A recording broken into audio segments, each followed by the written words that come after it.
Hello and welcome students to my first video lecture on the paper English Syntax and Semantics DSC 3.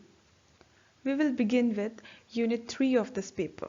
The topics covered in this video are semantics, pragmatics, and the relation between the two. We will first take up semantics. Semantics is the branch of linguistics that studies meaning of words, phrases, or sentences. Now, if we talk about the origin of the word semantics, then it has a Greek root. It comes from the Greek word semantikos, which means significant. The French term semantique was coined by a scholar M. Briel in 1893, and in 1894 the term semantics was used for the first time in English. Semantics is a serious academic discipline like any other branch of theoretical knowledge. It aims at providing a clear understanding of how language operates at the level of meaning. Semantics is a serious and systematic study of how meaning is structured, expressed, and understood in the use of a language. Until about the end of 18th century, the subject was confined to a historical study of change in the meaning of words. Continuous research and progress in the field has given semantics a status of one of the primary branches of linguistics, like phonology, morphology, and syntax. Semantics is one of the important branches of linguistics that deals with interpretation and meaning of words, sentence structure, and symbols, while determining the reading comprehension of readers, how they understand others, and their interpretation. The study of semantics covers a wide range of concepts such as how meaning is constructed, interpreted, clarified, obscured, and paraphrased.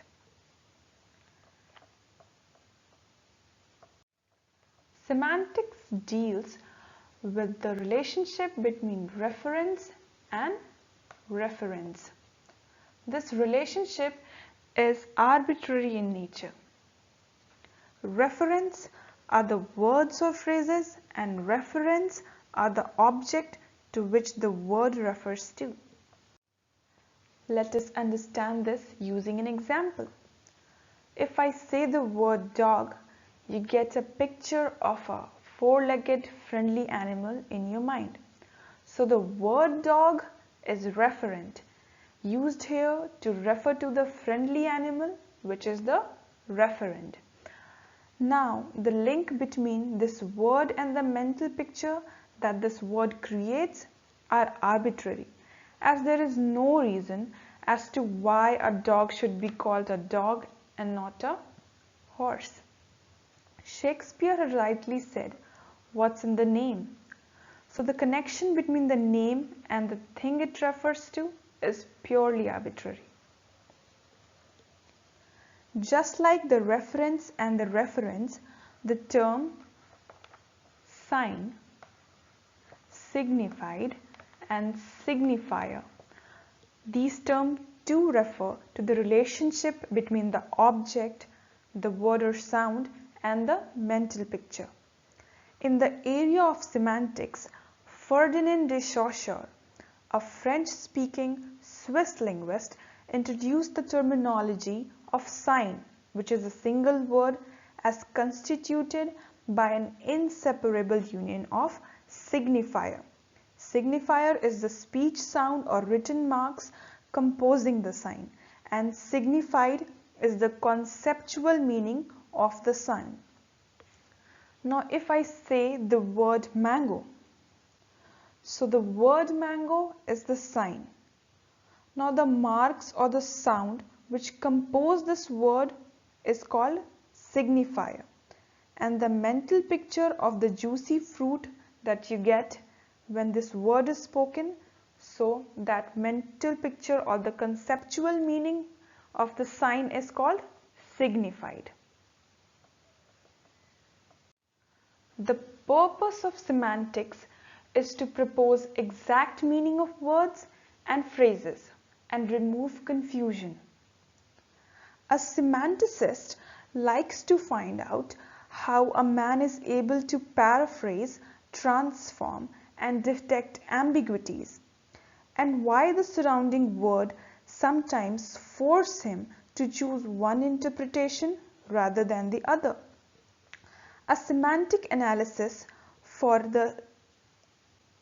a sentence, let's say for English, must include antonyms, synonyms, homonyms, polysemy, anomalies, contradictions, paraphrase, ambiguities, implications, and transformation of the language.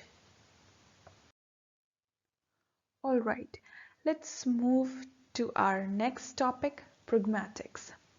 Pragmatics is the study of how language is used and the effect of context on language.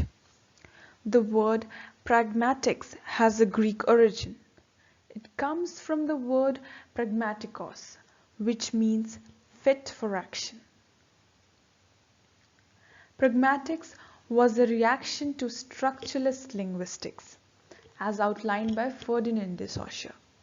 It rejected the notion that all meaning comes from sign, existing purely in the abstract space of language. Pragmatic studies the problems and the principles of the use of language in social interaction. It studies how the transmission of meaning depends not only on the structural and linguistic knowledge of the speaker and the listener, but also on the context of utterance.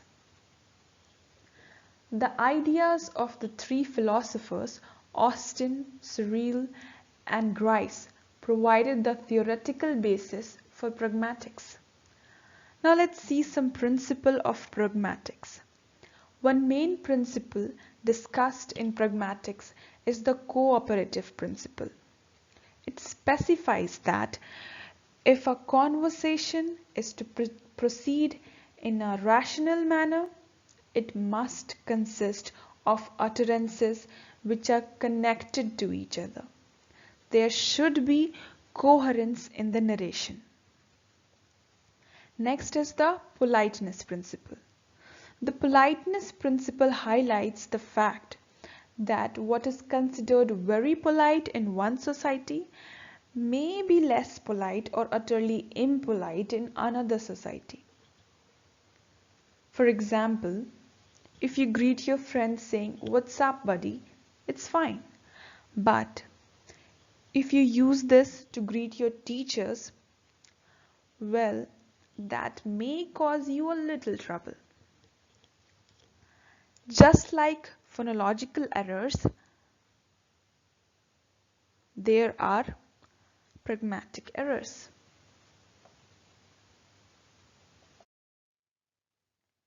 You're well aware from your earlier linguistic studies of the phonological and morphological errors. So, what will be a morphological error? If you attach a wrong prefix or suffix to a word, that will be a morphological error. Okay? And what will be a pragmatic error? Well, if you crack a joke in a funeral, it will be a pragmatic error. And as a result, you may be kicked out of that place. It also studies the implied meaning. Pragmatic explains how users are able to overcome apparent ambiguity since meaning relies on the manner, place, time, etc. of an utterance. Pragmatic studies the implied meaning, the things that are communicated even though they are not explicitly said. The focus of pragmatics is not on the phonetic or grammatical form of an utterance, but on what the speaker's intentions and beliefs are. The ability to understand another speaker's intended meaning is called pragmatic competence. So that was pragmatics for you. Now let's see how pragmatics and semantics are related.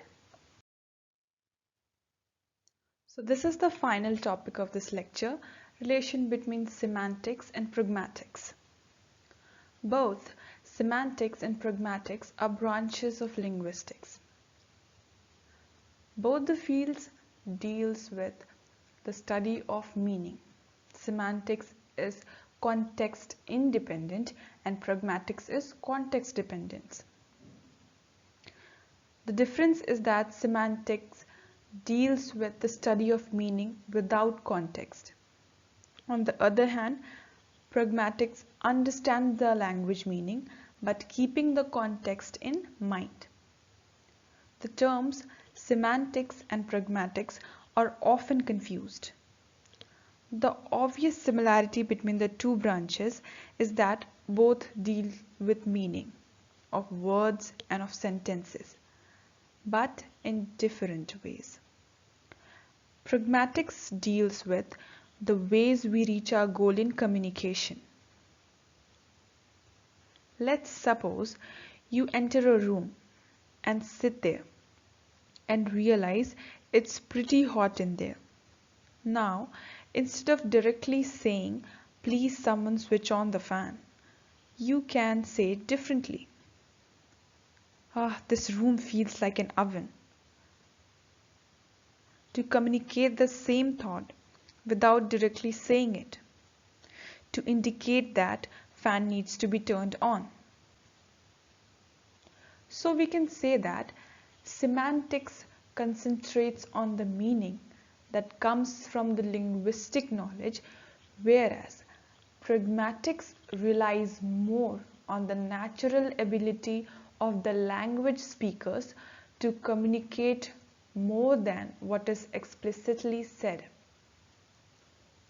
Semantics covers what expression means, while pragmatics covers what speaker means in using the expression. Pragmatics involves how speakers use language in contextualized social interactions, how they do things with words. Semantics invite your focus on meaning without regard to communication and context. Semantics is limited to the relation of words to which they refer, whereas pragmatics covers the study of relationship between words and the interlocutors and also the context. Semantics has a narrow scope as it deals only with meaning, whereas pragmatics has a broader scope as it deals with the aspects that is beyond the text. Alright students, so that's all for this video lecture. We'll be discussing more in upcoming videos. Till then, take care and invest your time in self-improvement. Thank you.